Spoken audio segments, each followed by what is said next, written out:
Maintaining your car can seem like a daunting task. After all, there's so much to look for and inspect during your car maintenance check.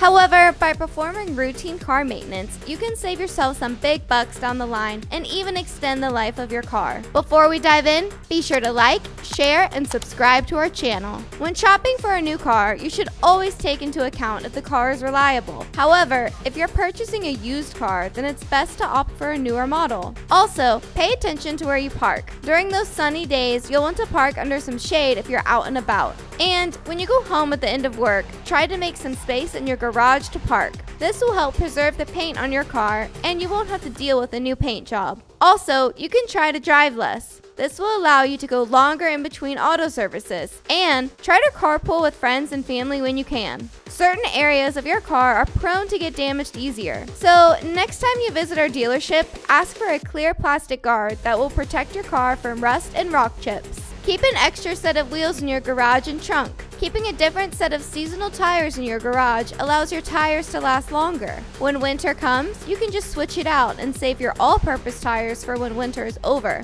Washing and waxing your car regularly can work wonders. This will protect the paint, get rid of dirt, make your car shiny, and you can get rid of random scratches that creep their way there. Want more tips? Visit Toyota of Claremont at 16851 State Road 50.